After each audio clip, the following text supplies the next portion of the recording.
Dalawa lang sila Dalawa po. yung dealers mo. Yes po. What other luxury cars do you own? Yung iba dito na, the Maybach. Dito Maybach, ko na binili. Mercedes. Yes po. Mm. And then, yung iba, dito na rin yung Range Rover. Bentley. The Bentley dito na rin po. O, paano kayo nagka-interest sa kotse? Saan nyo gagamitin yung 28 kotse na luxury cars? Araw-araw gusto mo Collection. palit ng kotse? No, I have 4 kids that use it all the time for them to Oh, 4 get into kids school. lang. O, bigyan mo tig-isa, pero 20, ilan yun? 20 ka mo? 28? 28. Opo. My God. And you bought that from the taxpayers' money? No po. Oh, Hindi po. Wag na tayo maglokohan That will be- dito. Madam Diskaya, Sarah. It is common knowledge that you own 9 companies.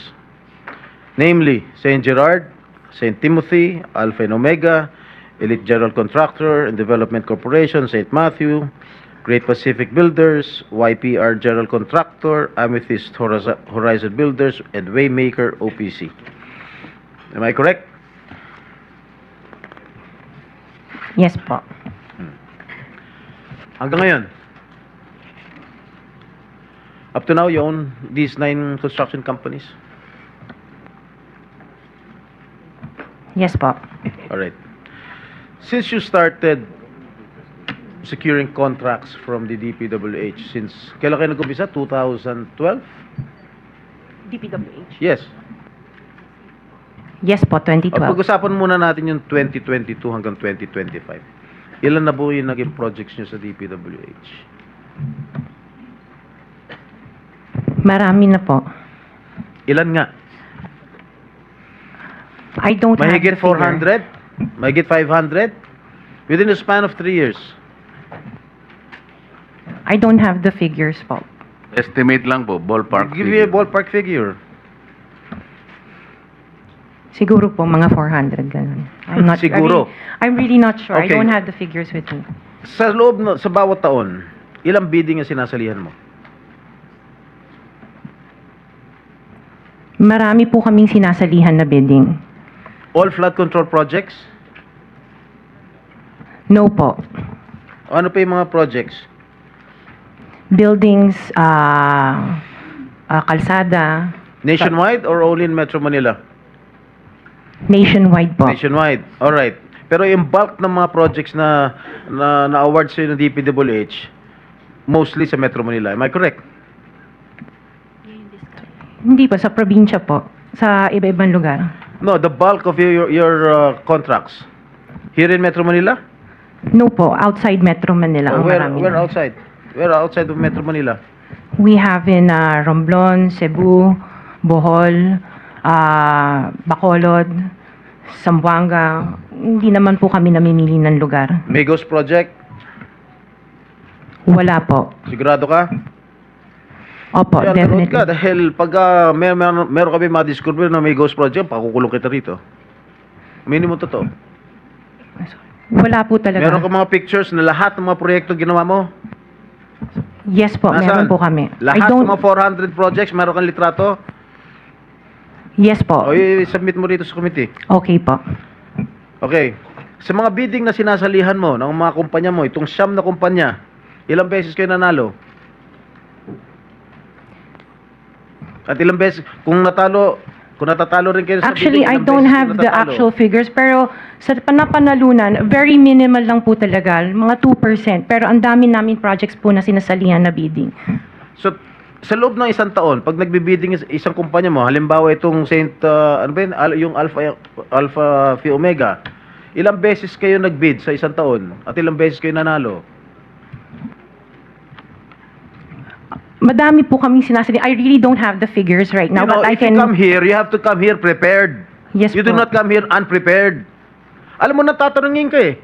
Ikaw sikat na contractor, papa-interview ka. Oh. You have to come here prepared. Your Honor, I am prepared for the flood control projects that you are mentioning. I have the statistics of how many I bidded and how many I lost and how many I won. Okay, you mentioned it to us right now.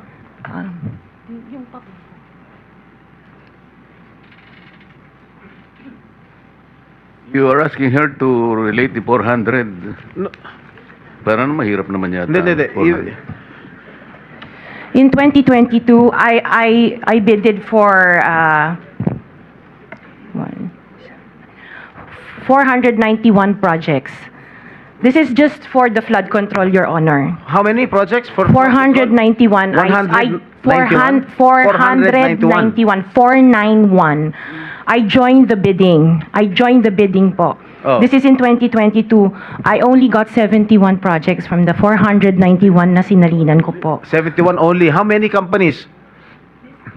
This is just for Alpha and Omega Oh, po. what about the other companies? What about the other 8 remaining companies that you own? I don't have the statistics Oh. for that because I was only called as Alpha Wait, and Omega. You admitted earlier when I asked you if you own these 9 companies and you answered in the affirmative. Right now I'm asking you kung ilan yung 71 71 flood control projects na napanulunan ninyo. Now you're only speaking in behalf of Alpha Phi Omega. Eh kanina sinabi mo ikaw may-ari ng Siam. Why can't you answer in behalf of the 8 remaining companies? Kasi po, yun lang yung na-prepare po namin for today's hearing. Oh, what about the representative of the other construction companies? Itong si Remando. Oh, how many? You're representing St. Timothy. Good morning po, Mr. Chairman. For St. Timothy Construction po, we have 145 projects. Flood control projects. Yes, Mr. Chair. Since Since 2022, up to the present as we speak, 122. 145. Excuse me? 145, Mr. Napanalunan ang na-award sa inyo 145 flood control projects. Yes, Mr. Napanalunan niyo 'yan. Yes, Mr. Chair. So, all in all, dun sa 8 companies, ilan? Dun sa 9 companies, hindi nyo alam? Out of the 400, maybe, who can answer my question from the DPWH? Maybe they have the records there. Mr. Chair, with the Just indulgence for of the the SP record. Pro Temp, Yeah. Yes, Senator Risa. kaugnay nung pagtatanong ni SP Pro Temp sa ngayon, gusto kong makapag-flash ng screenshot po nung Siam na calling cards, nung Siam na kumpanyang iyon. Calling card po ni Mr. Curly Discaya, na asawa po ni Ms. Discaya. So, mag-asawa po, dapat alam po nila in greater detail itong mga kumpanyang ito. Ito po, Mr. Chair, SP Pro Temp. Siam na calling cards nung Siam na kumpanya, lahat sa pangalan ni Pacifico o Curly Discaya. So, dapat po mas alam po, both ni Ms. Sara Discaya at Ms. Roma Discaya Rimando ang mga detalye na tinatanong ni SP Pro Temp. Salamat, Mr. Chair, Thank you, at SP Pro thank you, Temp. Senator Risa. Okay, for the record, yung may-ari ng St. Gerard Construction, nandun yung pangalan ng asawa mo, Pacifico Discaya. Okay? Doon sa St. Timothy, sino may-ari ng St. Timothy? Ikaw si Remando, no? Kamag-anak mo si Discaya, correct? Sabi mo, pamangkin mo. Tama?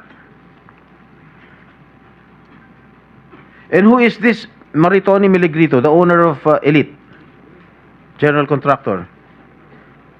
Who is this? Answer. Pinsan ko po, Mr. Chair. From the left pocket to the right pocket. St. Matthew. Nandito yung asawa mo, Pacifico Discaya. Great Pacific. Oh, ikaw, nandyan ang pangalan mo, oh. Si Sara Rowena Discaya. Kaya hindi mo mapapagkaila eh. YPR General Contractor. Nandito rin ang pangalan mo. Miss Sara, alam mo, huwag ka magsisinungaling, ha? Amethyst Horizon. Sino si Amethyst Horizon? Sino si John Brian Eugenio? Who is he? Sagutin mo, Miss Rimando. I didn't know, Mr. Chair. Madam Sara. He's one of our employees. Oh, dami. Waymaker. Sino si Gerald William Discaya? He's my eldest son. Okay. Alpha Phi Omega, yan, asawa mo. So, you confirm, lahat ng Siam na yan, ikaw ang may-ari. Tama? Part owner po. Part owner. Okay. Kaya nyo ba talaga pagsabay-sabayin yung mga construction, mga proyekto ninyo? Paano nyo nagagawa ito? Yes po, we have sufficient employees naman that can carry out and execute the project. Okay, ilan ba yung mga empleyado ninyo? In the office po, mga 200 plus. Sabay-sabay kayong naawardan ng kontrata ng DPWH.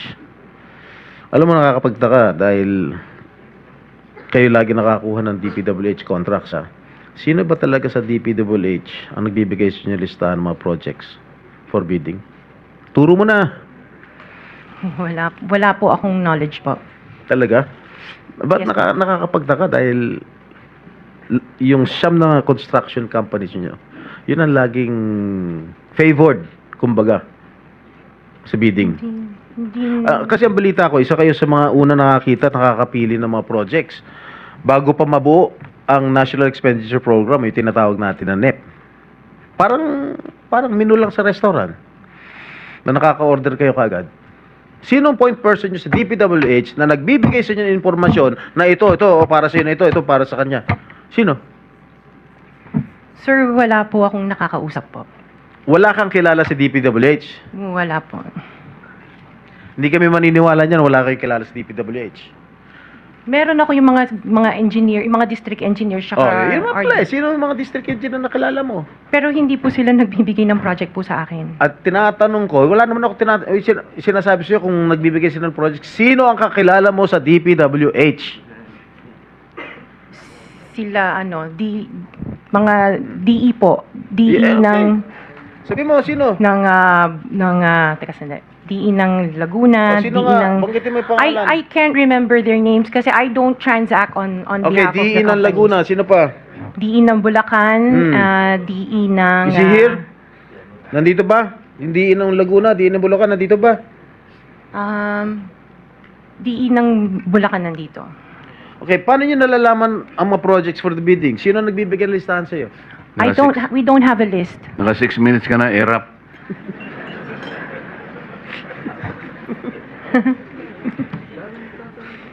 Okay, I don't have a list po. Sinisira mo yung... Interjection, Mr. Chair, with the permission of the SP Pro Temp. Okay. On, On the DPWH na binanggit po niya, Mr. Chair. okay. Salamat, Mr. Chair, SP Pro Temp. Dahil natatanong po ni SP Pro Temp ang DPWH din in connection sa mga diskaya. I wonder, Mr. Chair, kung natignan na po, nasilip na po ng DPWH, kung may practice ang mga diskaya companies ng pagpapahiram o pagpaparent out ng lisensya nila para mag-force multiply sa capacity nila.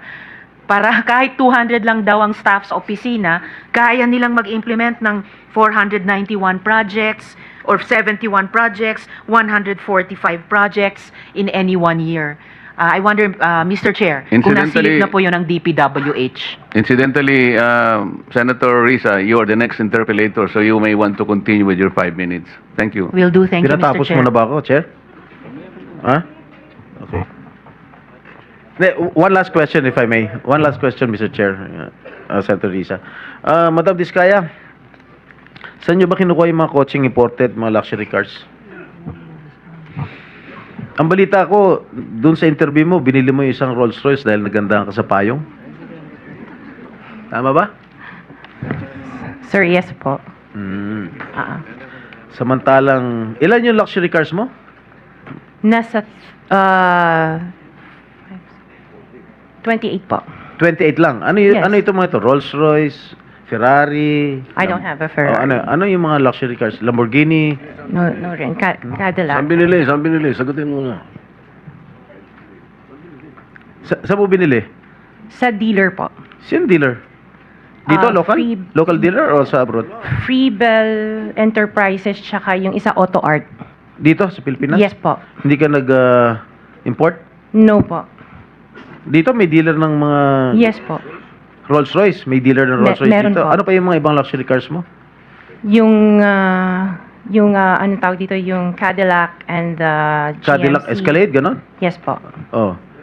The GMC. Yun lang. Sinong dealer? I mentioned earlier Freebell Enterprises and Auto Sa Art. lahat ng kotse mo, yun ang mga dealers mo. Dalawa lang sila Dalawa po. yung dealers mo. Yes what po. other luxury cars do you own? Yung iba dito na, the Maybach, dito ko Maybach, na binili. Mercedes. Yes po. Mm. And then, yung iba, dito na rin yung Range Rover. Bentley. The Bentley dito na rin O, po. paano kayo nagka-interest sa kotse? Saan nyo gagamitin yung 28 kotse na luxury cars? Araw-araw gusto mo Collection. palit ng kotse? No, I have 4 kids that use it all the time for them to Oh, be 4 taken to kids school. lang. O, bigyan mo tig-isa, pero 20, ilan yun? 20 ka mo? 28? 28, opo. My God. And you bought that from the taxpayers' money? No po. Hindi po. Wag na tayo That maglokohan will be- dito. Let's allow our people to decide on that anyway. Just Ah, ano lang, linawin lang yung pangalan. Senator Risa, sorry nagkamali ako. Chairman, Si- just the two names of the dealers. Dealer ako ng kotse, kaya ako alam yan eh. Sino yung dalawa?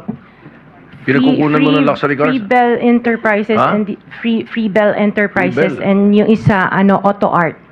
Auto Art. Yes Okay, po. thank you. Sen Risa, sorry kasi nalagpasan ko si Senator Bato pala. O, Kung Okay. gayon, Mr. Chair, I will wait. Pero kung gayon, Tapos- ma-follow up ko lang ngayon yung naitanong ko kay DPWH bago ko po Kasi let me i-floor. go Yes, there Senator. kasi